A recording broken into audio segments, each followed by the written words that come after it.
بسم اللہ الرحمن الرحیم۔ اولاد اور اولاد کی تربیت، اولاد کی فرما برداری اور نافرمانی۔ یقیناً اولاد اللہ رب کریم کی طرف سے ایک بیش قیمت تحفہ ہے، ایک بڑا انعام ہے۔ اللہ رب کریم کی طرف سے اولاد ایک ایسا انعام، ایک ایسا ہدیہ، ایک ایسا تحفہ ہے جس کے ذریعے سے والدین میں جینے کی خواہش جاگتی ہے، محنت کا جستجو پیدا ہوتا ہے۔ اولاد اگر نیک ہے بہت بڑی نعمت ہے، اور وہ آخرت کا ذخیرہ بھی ہے، دنیا میں راحت و سکون کا ذریعہ بھی ہے، اور آخرت میں رضائے الہی کو حاصل کرنے کا بہترین وسیلہ بھی ہے۔ تو یقیناً اولاد اگر نیک ہے تو اللہ کی نعمت ہے، رحمت ہے، برکت ہے، انعام ہے، اور اللہ کی طرف سے ایک بہترین ہدیہ ہے۔ اور اگر اولاد نیک نہیں ہے، اولاد اگر بری ہے، نافرمان ہے، تو پھر یہ وبال جان بھی ہے، یہ مصیبت بھی ہے، یہ زحمت بھی ہے، یہ تکلیف بھی ہے۔ اولاد رحمت اور زحمت دونوں ہو سکتی ہے۔ اولاد اللہ کی نعمت بھی ہو سکتی ہے، اللہ کی طرف سے عذاب بھی بن سکتی ہے، اور یہ ذمہ داری ہم ماں باپوں کی ہے کہ اولاد نیک بنے، باکردار بنے، باصلاحیت بنے، غیور بنے، غیرت مند بنے، باحیا اور باشرم بنے، فعال اور متحرک بنے، کامیاب اور بامراد بنے، کامیاب زندگی گزارنے والا بنے، یا پھر وہ ناکارہ بن جائے، نالائق بن جائے، بددین بن جائے، بدترین اخلاق کا حامل ہو جائے، وہ بدخلق ہو، بدعمال ہو، بدافعال ہو، دنیا میں بھی زحمت ہو اور آخرت میں بھی عذاب کا ذریعہ ہو۔ یہ مکمل ذمہ داری ہم ماں باپ کی بنتی ہے۔ والدین اللہ کی طرف سے ایک عظیم نعمت ہے، تحفہ ہے۔ ہر شخص کی خواہش ہوتی ہے کہ اسے اولاد ہو، اور انسان اولاد ہونے کے لیے شادیاں کرتا ہے، اور پھر شادیوں پر بہت موٹی رقم خرچ کرتا ہے۔ وہ محنت سے کماتا ہے، مجاہدے کرتا ہے، مشقتیں کرتا ہے، دن رات ایک کر دیتا ہے، گھر چھوڑ کر، ماں باپ چھوڑ کر، گھر خاندان اور گھر کی راحتیں آرام چھوڑ کر دیس بدیس مارا مارا پھرتا ہے، اور پھر شادیاں کرتا ہے، اور اچھی خاصی رقم جو اس نے کمائی ہوتی ہے شادیوں پر لگاتا ہے، اور پھر اولاد کی کوشش کرتا ہے۔ اور پھر ہر شخص یہ چاہتا ہے کہ اسے اولاد ہو تو دونوں ہو۔ جس پہ اولاد نہیں ہے وہ اولاد ہونے کے لیے دعائیں مانگتا ہے، رات دن اسی فکر اور الجھن میں رہتا ہے، اللہ سے فریادیں کرتا ہے۔ اور اگر اللہ نے اولاد بیٹے عطا فرمائی، اولاد کی شکل میں بیٹے دیے، تو وہ بیٹیوں کی تمنا کرتا ہے اور اللہ سے بیٹیاں مانگتا ہے۔ اگر کسی پر بیٹیاں ہی بیٹیاں ہوں اور اس پر بیٹے نہ ہو تو وہ اللہ سے بیٹے کی فریاد کرتا ہے۔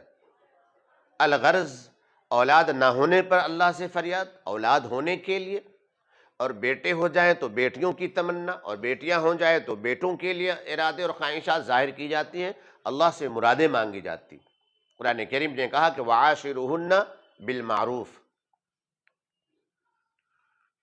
اللہ کے نبی صلی اللہ تعالی وسلم نے فرمایا تزوجوا الودود الولود فإنی مکاثر بکم الامم، کہ تم بہت زیادہ محبت کرنے والی اور بہت زیادہ بچے پیدا کرنے والی خاتون سے نکاح کرو، شادی کرو، تاکہ تمہاری وجہ سے آخرت میں میری کثرت ہو، امت کی تعداد بہت زیادہ ہو۔ تو اللہ کے نبی صلی اللہ تعالی علیہ وآلہ وسلم نے احادیث مبارکہ میں، قرآن کریم میں بھی اللہ رب کریم نے ہمیں یہ حکم دیا۔ اسی طرح انبیاء کرام کی بھی مثال ملتی ہے کہ انبیاء کرام علیہ السلام جن کی اولاد نہیں تھی تو انہوں نے اللہ رب کریم سے اولاد کے لیے دعا فرمائی۔ قرآن کریم ذکر کرتا ہے رب ہب لی من الصالحین۔ حضرت ابراہیم علیہ السلام کوئی اولاد نہیں ہے، اللہ رب کریم سے فریاد کرتے ہیں رب ہب لی من الصالحین، رب ہب لی من الصالحین، اے میرے رب مجھے نیک اولاد عطا فرما دیجئے، رب ہب لی من الصالحین، ایسی اولاد جو نیک وکار ہو، نیک اولاد عطا فرمائیے۔ حضرت زکریا علیہ السلام کے بارے میں رب ہب لی من لدنک ذریۃ طیبۃ انک سمیع الدعاء، حضرت زکریا علیہ السلام کو جب اولاد نہیں تھی تو اللہ سے انہوں نے یہ فریاد کی، رب ہب لی من لدنک ذریۃ طیبۃ انک سمیع الدعاء، کہ اے میرے رب مجھے پاکیزہ اولاد دیجیے، پاکیزہ، نیک اور صالح، اور آپ دعاؤں کو بہت سننے والے ہیں۔ تو اولاد نہ ہو تو اللہ سے دعا کریں، نیک اولاد اللہ سے مانگیں، اور یاد رکھیں صرف اولاد کا ہونا یہ بہت خوش قسمتی کی بات نہیں ہے، خوش قسمتی کی بات یہ ہے کہ اولاد نیک ہو، اولاد صالح ہو۔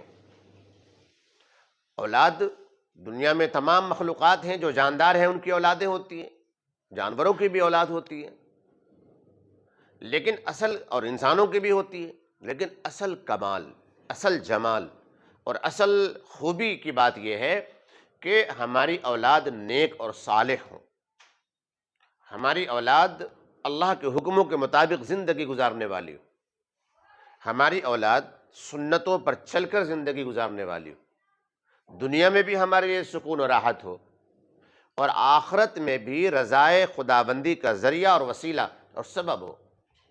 اس کے لیے یہ حکم دیا گیا قرآن کریم میں اور احادیث مبارکہ میں کہ اپنی اولاد کی تربیت کرو، اپنی اولاد کی بچپن سے ہی، مہد ہی سے، دودھ پینے کی مدت سے ہی اپنے بچوں کی پرورش، اس کی اچھی پرورش، اس کی اچھی دیکھ ریکھ، اچھی تربیت کے ساتھ اس کی پرورش کی جائے، اسے سب کچھ سکھایا جائے،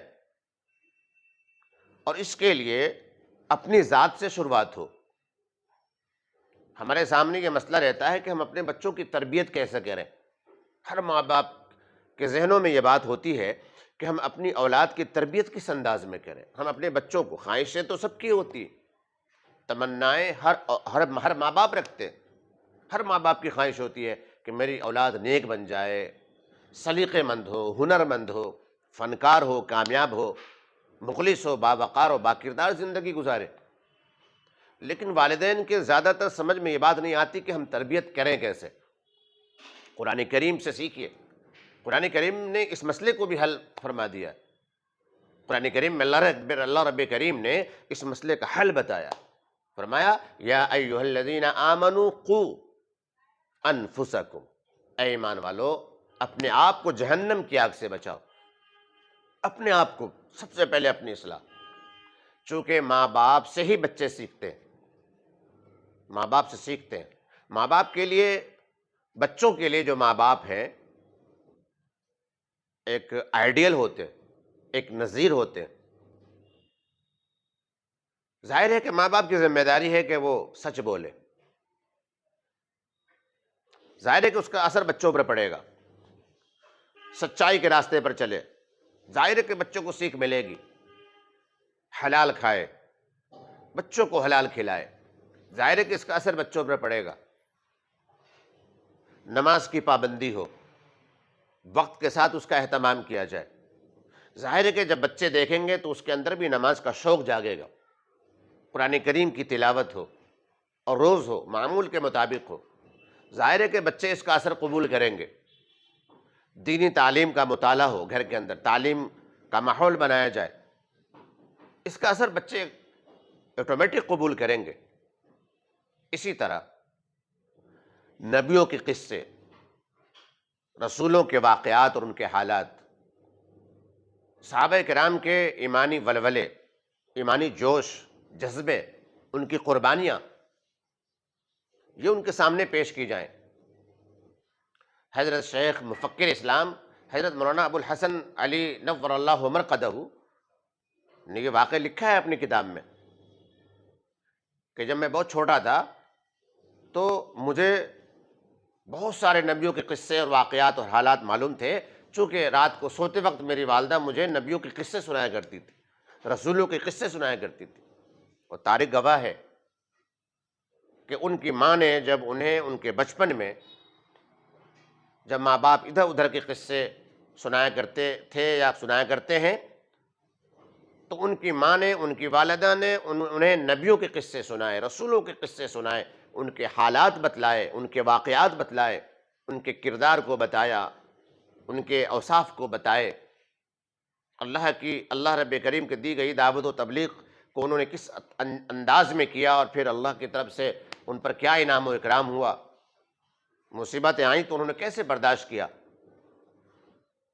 ابو الحسن علی ندوی رحمۃ اللہ علیہ ایک عالمی پیمانے کے عالم بنے اور بزرگ بنے، اور پوری دنیا ان کو جانتی۔ تو جب مائیں اور باپ والدین خود اچھائیوں پر چلتے ہیں، اچھائیوں کو اپناتے ہیں، تو اس کا اثر آٹومیٹک بچوں پر پڑتا ہے۔ تو اس لیے اللہ نے فرمایا یا ایھا الذین آمنوا قوا انفسکم، کہ اپنے آپ کو جہنم کی آگ سے بچاؤ، اللہ کے نافرمانی سے بچاؤ، حرام کاری سے بچاؤ، حرام کھانے سے بچاؤ، راست باز بنو، سچائیوں کو اپنانے والے بنو۔ ماں باپ کی نظر ہر چیز پر ہونی چاہیے کہ یہ چیز شریعت کے اصولوں کے مطابق ہے یا نہیں، قرآن و سنت کے مطابق یہ چیز ہے یا نہیں، شریعت کے دائرے کے اندر یہ چیزیں ہو رہی یا نہیں۔ ظاہر ہے کہ جس گھر کا ماحول شریعت کے اصولوں کے مطابق ہوگا، جس گھر کے ضابطے اور اصول قرآن و حدیث کے مطابق ہوں گے، اور ماں باپ دین پر مستقل چل رہے ہوں گے، اس کے اثرات بچوں میں منتقل ہونا فطری بات۔ تو ہمیں نیک بننا ہوگا، ہم ماں باپ کو بھی نیکیوں پر چلنا ہوگا۔ یا ایھا الذین آمنوا قوا انفسکم واہلیکم نارا، اور پھر فرمایا اور جب تم نیک بنو، اور نیک بننے کے ساتھ ساتھ اپنے گھر والوں کی بھی فکر کرو، بیوی بچوں کی فکر کرو۔ واہلیکم نارا، اہلیکم یعنی گھر والے، گھر والے میں سب بچے ہی ہوتے ہیں، بچوں کو گھر والے، اہلیہ ہیں، بچے ہیں، ان کی بھی فکر کرو۔ ماں باپ ہیں، اپنے بچوں کی فکر کریں، اپنی اولاد کی فکر کریں، اور اولاد کی فکر یہ ہے کہ انہیں دینی تعلیم اور دینی تربیت کا ان کے لیے نظم کریں، اچھے اسکولوں میں پڑھائیں، اچھے ٹیوٹر کے ہاں ٹیوشن لگائیں، دنیاوی تعلیم، تعلم، ہنر اور فنون خوب اچھے سے سکھائیں، بتائیں، کوئی دقت کی بات نہیں ہے، لیکن انہیں اسلام بھی پڑھائیں، انہیں دین بھی سکھائیں، دین کے اصول و ضوابط بھی بتلائیں، سچ بولنے کے فائدے بتائیں، حق پر رہنے کے فائدے بتائیں۔ چونکہ میرا اور آپ کے نبی جناب محمد رسول اللہ صلی اللہ تعالیٰ علیہ وسلم بچپن سے سچ بولتے آئے تھے، اسی لیے اہل مکہ آپ کو صادق کہتے تھے، مکے کے سارے لوگ آپ کو صادق کے نام سے بلایا کرتے تھے، آپ امانت دار تھے، آپ کو امین کہا جاتا تھا۔ تو بچوں کو سچ بولنا سکھائیں، بچوں کے سامنے کبھی جھوٹ نہ بولیں، اور بچوں کو بھی بتائیں اس بات کو کہ جھوٹ نہیں بولنا ہے، جھوٹ بولنے سے اللہ بہت ناراض ہوتا ہے۔ یا ایھا الذین آمنوا قوا انفسکم واہلیکم نارا۔ اور ظاہر ہے کہ جب نمازوں کی پابندی ہوگی، دین کا گھر میں ماحول ہوگا، اور جب بچے کی تربیت اچھے انداز میں کی جائے گی، انہیں نیک بنانے کی کوششیں کی جائیں گی، انہیں صالح ماحول ملے گا، صالح حالات جب ان کے سامنے آئیں گے، ان کے سامنے نبی اور رسولوں کے قصے بتائے جائیں گے، صحابہ اور صحابیات کے واقعات آئیں گے، تو اثرات بچوں کے اندر آئیں گے، وہ بچے ہمارے نیک بنیں گے، اور وہ بچے پھر بڑے ہو کر دعا کیا کریں گے ہمارے لیے، رب اغفر لی ولوالدی، ہم ہوں یا نہ ہوں، ہماری اولاد ہمارے لیے ہاتھ اٹھا کر دعا کرے گی، رب اغفر لی ولوالدی، اللہ میری بھی مغفرت فرما اور میرے والدین کی بھی مغفرت فرما، مجھے بھی معاف کر دے، میرے ماں باپ کو بھی معاف کر دے، مجھے بھی بخش دے، میرے ماں باپ کی بھی بخشش فرما دے، مجھ سے بھی خوش ہو جا، میرے ماں باپ سے بھی خوش ہو جا، اپنی رضا اور خوشنودی کی نعمت مجھ پر بھی کر دے، اور میرے والدین پر بھی اپنی رضا اور خوشنودی کی رحمتیں نازل فرما دے۔ یہ جب ہوگا جب ہم اپنی اولاد کی تربیت اچھے اسلوب میں، اچھے انداز میں کریں گے۔ اللہ کے نبی جناب محمد رسول اللہ صلی اللہ تعالیٰ علیہ وآلہ وسلم نے ارشاد فرمایا کہ اسلام کا، اس مذہب اسلام میں، یعنی ہر بچہ جو پیدا ہوتا ہے پیدا ہونے والا ہر بچہ فطرت اسلام پر پیدا ہوتا ہے. ہر بچہ، ما من مولود الا یولد علی الفطرۃ فابواہ یہودانہ او ینصرانہ او یمجسانہ. کہ بچہ پیدا جو ہوتا ہے، ہر بچہ مذہب اسلام پر، فطرت اسلام پر پیدا ہوتا ہے. اس کے ماں باپ اسے یہودی بنا دیتے ہیں، اسے نصرانی بنا دیتے ہیں، اسی طرح اسے مجوسی بنا دیتے ہیں. اب ظاہر ہے کہ ایک بچہ فطرت اسلام پر، مذہب اسلام پر پیدا ہو رہا ہے، تو ضرورت اس بات کی ہے کہ اسے اللہ اور اللہ کے رسول کی شناخت کرائی جائے، اسے اسلام بتایا جائے، مذہب سکھایا جائے، قرآن کی تعلیم دی جائے، اس بچے کو دینی ماحول اس بچے کو دیا جائے. اور اس معاملے میں دو باتوں کا پورا خیال رکھیں. ایک تو یہ کہ سب سے پہلے جب بچہ سمجھدار ہو، سمجھنے اور بولنے کے قابل ہو جائے اور سمجھنے کے لائق ہو جائے، تو اس بچے کو سب سے پہلے توحید سکھائیں. توحید. ایک حدیث میں اللہ کے نبی صلی اللہ تعالی علیہ وسلم نے ارشاد فرمایا کہ توحید سکھایا جائے. کیا ہے توحید؟ کیا ہے توحید؟ یہ ہے کہ اللہ سے ہوتا ہے، سب کچھ اللہ سے ہوتا ہے. توحید یہ ہے کہ احفظ اللہ یحفظک، احفظ اللہ یحفظک، احفظ اللہ تجدہ تجاہک. کہ اللہ کے دین کی حفاظت کرو، اللہ کے دین پر چلو، اس کی محافظت کرو، پابندی کرو اللہ کے دین کی، اللہ کی شریعت کی، اس کے قانون کی. جب تمہارے حالات برے آئیں گے، کہیں دقتیں آئیں گی، دشواریاں آئیں گی، تمہارا اللہ تمہارے سامنے کھڑا ہوگا، اللہ تمہاری حفاظت کرے گا. اللہ تبارک و تعالیٰ تمہاری معاملت فرمائے گا. اس لیے اللہ رب کریم کی دین کی حفاظت کے لیے کھڑے ہو جاؤ. اور دین کی سب سے اچھی حفاظت یہ ہے کہ ہم دین کی حفاظت یہ ہے کہ ہم دین پر چلنے والے بنے، دین پر جمنے والے بنے. پھر فرمایا اذا سألت فاسأل اللہ، کہ جب مانگو تو اللہ سے مانگو. ہر سوال اللہ کے سامنے، ہر مسئلہ اللہ کے سامنے، ہر مشکل اللہ کے سامنے، تمام ضروریات اللہ کے سامنے، ہر تقاضے اللہ کے سامنے. اذا سألت فاسأل اللہ. سوال کرنے کے لائق اور قابل بس اللہ کی ذات ہے.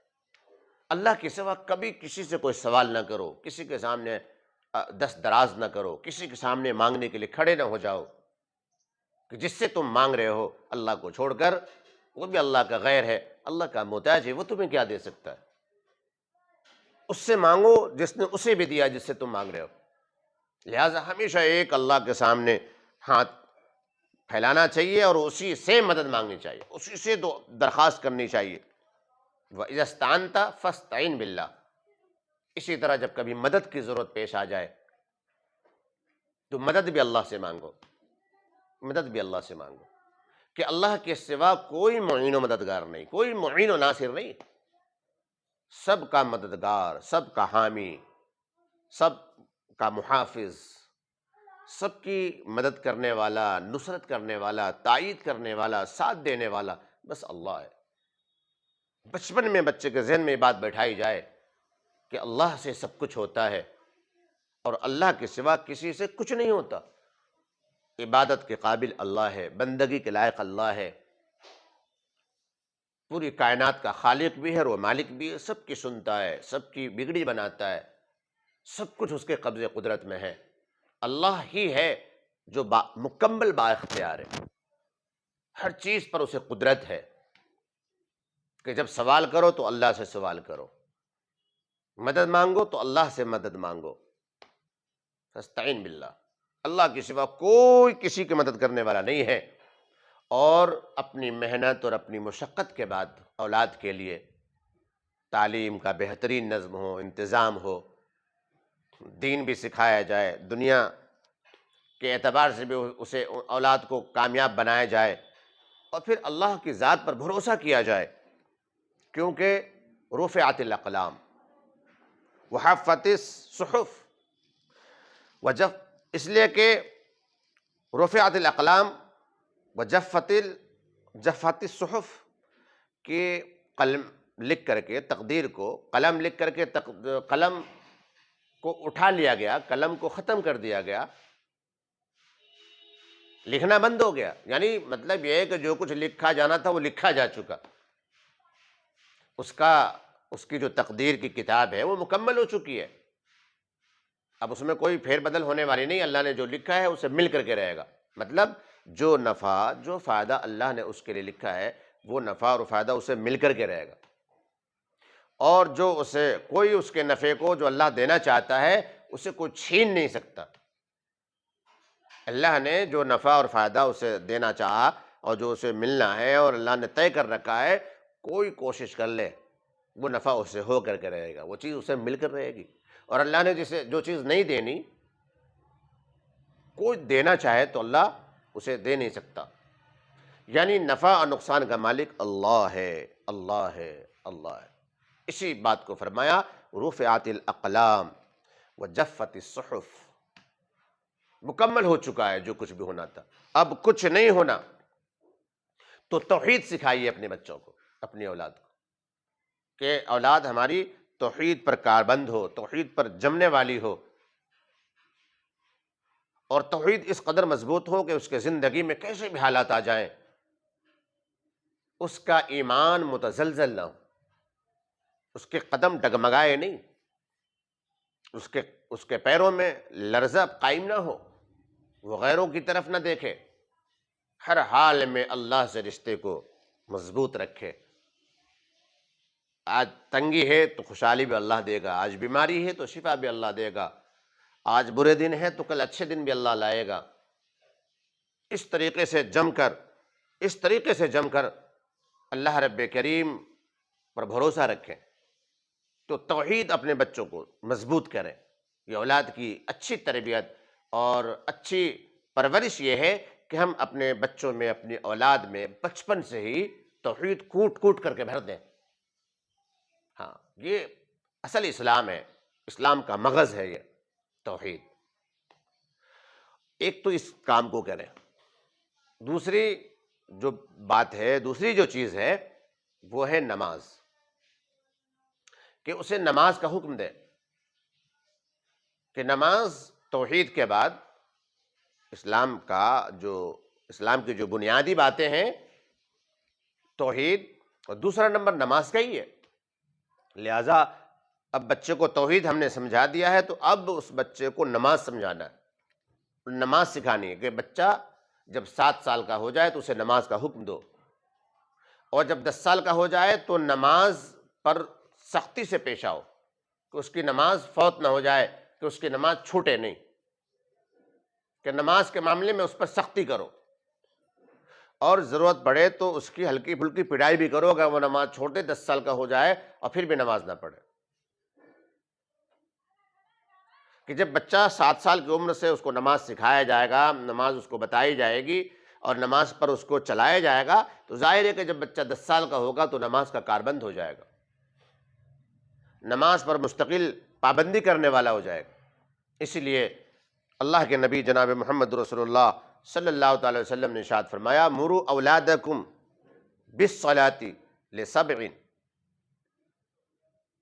کہ جب بچہ 7 سال کا ہو جائے تو اسے نماز کا حکم دو، وَاضْرِبُوهُمْ عَلَيْهَا بِعَشْرٍ، اور جب 10 سال کا ہو جائے تو اس کی پٹائی کرو اگر وہ نماز نہیں پڑھتا اور نماز سے روگردانی کرتا ہے، نماز سے بھاگتا ہے، تو پھر اسے سزا دو جو تم سزا دے سکتے ہو مناسب طریقے سے. وَفَرِّقُوا بَيْنَهُمُ الْمَضَاجِعَ، اور اس کے بستر کو الگ کر دو. یہ ہے اسلام کا مزاج، اسلام کی تربیت، کہ 7 سال سے ہی اس کو نماز سکھائی جائے، نماز اس کو بتلائی جائے، نماز پڑھوائی جائے. اور 10 سال کا ہو جائے، پابند ہو جائے، بہت اچھی بات ہے، اور عام طور سے بچے ہو ہی جاتے ہیں. اور اگر وہ پابندی نہیں کرتا تو پھر اس پر سختی سے پیش آیا جائے اور اس کے لیے سختی کی جائے اس پر. اور جب اس عمر کو بچہ پہنچ جائے تو بستر الگ کر دیے جائیں، بھائی کا الگ، بھائی بہن کا الگ، بہن کا الگ، سب بچے الگ الگ سونے کا الگ انتظام ہو، تاکہ ان کے اندر کسی طرح کی کوئی اخلاقی بیماری، کوئی پستی والی بیماری نہ آ جائے. شیطان ان کے بیچ انہیں ان کے شیطان انہیں بہکا نہ سکے، ان کے اخلاق کو بگاڑ نہ سکے، ان کے اندر فتنہ فساد پیدا نہ کر سکے۔ لہذا فرقوا بینہم بالمزاج، کہ بستروں کو الگ کر دیا جائے، یہ اسلام کا مزاج ہے۔ تو اولاد سے محبت ہونا، اولاد کی تڑپ ہونا، اولاد کی خواہش کرنا، اللہ سے اولاد مانگنا، کوئی اولاد نہ ہو تو اولاد کی طلب، بیٹا ہو تو بیٹی کی طلب، بیٹی ہو جائے تو بیٹے کی طلب، بہت اچھی چیز ہے، چونکہ اللہ کی یہ نعمت ہے۔ لیکن بھائیو، اسی کے ساتھ ساتھ صرف اولاد کا ہونا ہی یہ بہت بڑی بات نہیں ہے۔ سب سے اچھی اور بڑی بات یہ ہے کہ اولاد با تربیت ہو، تربیت یافتہ ہو، اولاد باصلاحیت ہو، با کردار ہو، با اخلاق ہو، با مروت ہو، اولاد فعال ہو، متحرک ہو، دین کے معاملے میں بالکل کوتاہی نہ ہو اس کے اندر، وہ شریعت کا مکمل پابند ہو، سنتوں کی عظمت اس کے دل میں ہو، کہ دنیا میں بھی اولاد ماں باپ کے لیے عزت کا ذریعہ بنے، اور آخرت میں خدا کے سامنے سرخ روئی اور کامیابی کا سلیقہ ذریعہ بنے۔ اور یاد رکھیں، اولاد پر ذمہ داری ماں باپ کی ہے، اسی طرح ماں باپ پر بھی اولاد کی ذمہ داری ہے۔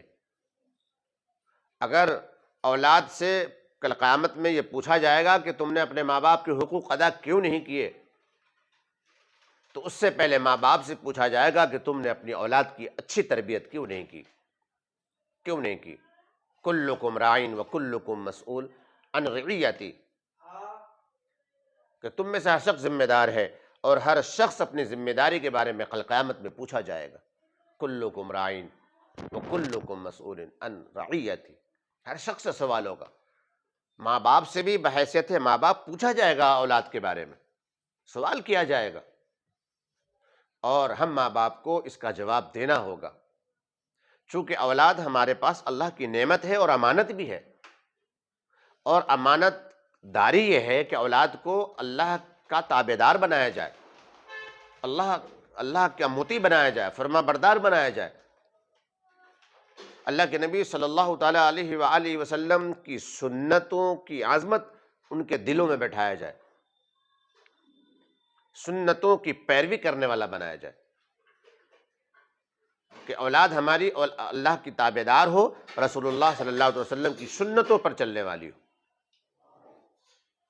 یہ ہماری ذمہ داری ہے، یہ امانت داری ہے، یہ وفاداری ہے، یہ اس نعمت کی قدردانی ہے۔ اور اولاد جب امانت ہے تو امانت کا نبھانا اور امانت کا پورا کرنا، یہ ہے جو آپ نے ابھی سنا۔ اور امانت میں خیانت یہ ہے کہ اولاد کو بالکل بے پرواہ چھوڑ دیا جائے، اس کی خبر گیری چھوڑ دی جائے، اس کی وہ کیا کر رہا ہے، کہاں آ رہا ہے، کہاں اولاد ہماری کہاں آ رہی ہے، کہاں جا رہی ہے، کیا کھا رہی ہے، کیا پی رہی ہے، کیا کر رہی ہے، ہمیں کوئی پرواہ نہیں۔ تو یہ امانت میں خیانت ہے، یہ امانت میں خیانت ہے۔ امام بخاری رحمۃ اللہ علیہ نے ایک واقعہ لکھا ہے کہ مسجد نبوی میں کھجوریں پڑی تھیں، حضرت امام حسن یا حضرت امام حسین، امام بخاری فرماتے ہیں کہ یا تو امام حسن ہے یا امام حسین ہے، انہوں نے ایک کھجور اٹھا کر منہ میں رکھ لیا۔ اللہ کے نبی جناب محمد رسول اللہ صلی اللہ تعالیٰ علیہ وسلم نے دیکھ لیا، اور آپ صلی اللہ تعالیٰ علیہ وآلہ وسلم نے دور سے ہی بہت جلدی جلدی آپ نے ارشاد فرمایا کہ اسے نکال، باہر پھینکو، باہر نکالو، اسے باہر نکال پھینکو۔ آپ جانتے ہیں، دنیا کو معلوم ہے کہ آپ صلی اللہ تعالیٰ علیہ وسلم کو حسنین سے، امام حسنین سے کس قدر پیار اور کیسی محبت تھی۔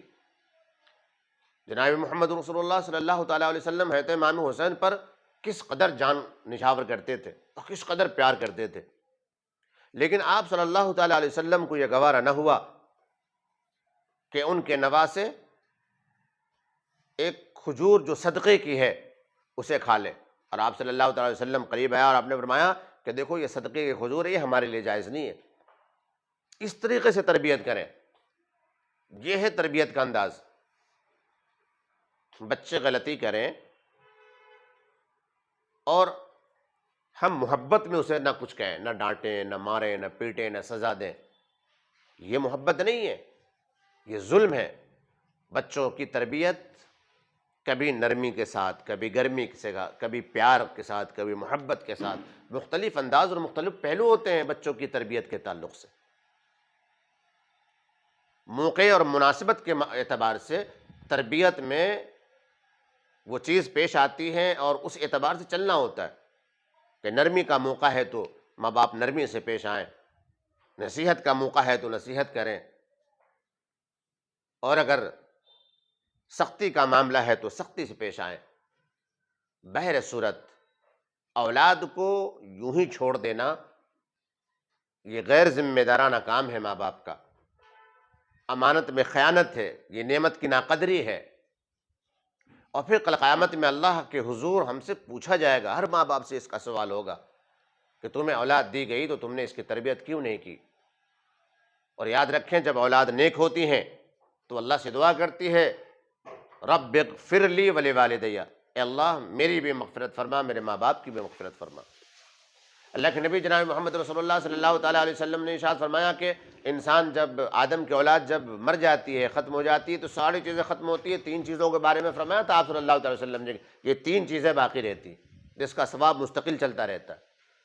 ان تین چیزوں میں سے ایک اولاد کے بارے میں فرمایا کہ او ولد صالح یدعو لہ، کہ نیک اولاد چھوڑ کر کے مرے جو اس کے لیے دعا کرے۔ جب اولاد نیک ہوگی، آپ کے انتقال کے بعد، دنیا سے چلے جانے کے بعد بھی وہ آپ کے لیے دعا کرے گی، آپ کی مغفرت ہوگی، آپ کی بخشش ہوگی۔ اولاد جب نیک اعمال کرے گی تو آپ کے درجے بلند ہوں گے۔ اولاد کی عبادت و بندگی میں، اس کے نیک اعمال اور افعال میں آپ کا پورا پورا حصہ ہوگا، چونکہ آپ نے ایسی تربیت کی تھی اولاد کی، اور ایسے نیک بنا کر دنیا سے آپ چلے گئے کہ آپ کے بعد آپ کی اولاد نیکیوں پر چل رہی ہے، اللہ کو راضی کرنے والے کام میں لگی ہوئی ہے۔ تو اللہ رب کریم اس کی وجہ سے آپ کی تربیت والی جو محنت ہے اس کا صلہ عطا فرمائے گا، اللہ آپ کو محروم نہیں کرے گا۔ تو یہ محبت نہیں ہے کہ محبت کی وجہ سے صاحب ہم نماز کے لیے بچوں کو نہ کہیں، بچوں کو تکلیف ہوگی اس لیے ہم ڈانٹیں نہیں، بچوں کو تکلیف ہوگی اس لیے ہم سزا نہ دیں چونکہ ہم اپنے بچوں سے بہت پیار کرتے ہیں۔ نہیں، یہ پیار، یہ محبت نہیں ہے۔ محبت یہ ہے کہ بچوں کے اندر اچھے اخلاق ہوں، بچوں کے اندر اچھے اطوار ہوں، اچھی عادتیں ہوں، اچھے کردار ہوں، بچوں کو بالکل باادب بنایا جائے، مہذب، بامہذب اور سلیقہ مند بنایا جائے۔ ہمارے بچے باغیرت ہوں، غیور ہوں، خوددار ہوں، شرم و حیا والے ہوں، وہ دین کو خوب باریکی سے سمجھتے ہوں اور جانتے ہوں، توحید و رسالت کو اچھے سے سمجھے ہوئے ہوں، عبادت و بندگی کے معاملے میں بالکل کسی سے پیچھے نہ ہو، ماں باپ کے کیا تقاضے ہیں، کیا فرائض ہیں، انہیں خوب اچھی طریقے سے معلوم، حرام حلال کیا چیز ہوتی ہے وہ اچھی طریقے سے واقف ہو، جائز اور ناجائز میں ہر وقت تمیز کرنے والے ہوں۔ ہماری اولاد ایسی ہو کہ اولاد کے دل میں ہر وقت خشیت الہی ہو، ہر کام کے کرنے سے پہلے وہ اللہ کی مرضی کو تلاش کرنے والے ہوں، ہر کام کے وقت وہ سنت نبوی کے متلاشی ہوں کہ میرے نبی پاک صلی اللہ علیہ وسلم کی سنت اور طریقہ کیا تھا اس کام میں۔ اس انداز میں جب تربیت کی جائے گی اپنی اولاد کی تو انشاءاللہ ہماری اولاد نافرمان نہیں ہوگی۔ اور آج جو نافرمانی کا رونا پوری دنیا میں رویا جا رہا ہے، اس کی مین وجہ یہ ہے کہ والدین نے اپنی اولاد کی تربیت جو قرآن نے بتایا ہے، جو حدیث نے ہمیں بتایا اور سمجھایا ہے، قرآن و حدیث کے مطابق تربیت کرنا چھوڑ رکھا ہے۔ والدین تربیت نہیں کر رہے ہیں اپنے بچوں کی، اپنے بچوں کو وقت نہیں دے پا رہے ہیں۔ یہی وجہ ہے کہ نسل کی نسل خراب ہوتی جا رہی ہے، اور ہر ماں باپ کو شکایت رہتی ہے کہ ہمارے بچے اچھے نہیں ہیں، نیک نہیں ہیں۔ وقت رہتے ہوئے ہم اپنے بچوں کی تربیت کا خیال رکھیں، بچپن سے اس کی پرورش کے ساتھ ساتھ اس کی تعلیم کے ساتھ ساتھ تربیت کا بھی انتظام رکھیں۔ اس وقت کچھ نہیں ہوتا جب وقت نکل جاتا ہے، وقت رہتے ہوئے ہر چیز کا ایک وقت ہوتا ہے، اور بر موقع جو کام کیا جاتا ہے وہ اثردار ہوتا ہے اور وہ فائدہ مند ہوتا ہے۔ لہٰذا جو تربیت کی عمر ہوتی ہے بچوں کی، تعلیم کے ساتھ، پرورش کے ساتھ تربیت پر مکمل زور دیا جائے۔ جن والدین نے اپنے بچوں کی تعلیم و پرورش کے ساتھ تربیت پر بھی خیال رکھا اور محنت کی اور کوشش کی، ان کے بچے باکردار ہو کر دنیا میں زندگی گزار رہے، کامیاب ہو کر زندگی گزار رہے ہیں۔ وہ دنیا میں بھی کامیاب ہے اور آخرت میں بھی انہیں کامیابی ملے گی، اور والدین دنیا میں بھی سکون سے ہیں اور آخرت میں بھی انہیں اس کا بدلہ ملے گا کہ جب اولاد نیک ہوتی ہے تو ماں باپ کے لیے رحمت اور سکون اور اطمینان کا ذریعہ ہوا کرتی، کہ ماں باپ کے دل کا سکون اور آنکھوں کا سرور ہوتا ہے اولاد کے اندر۔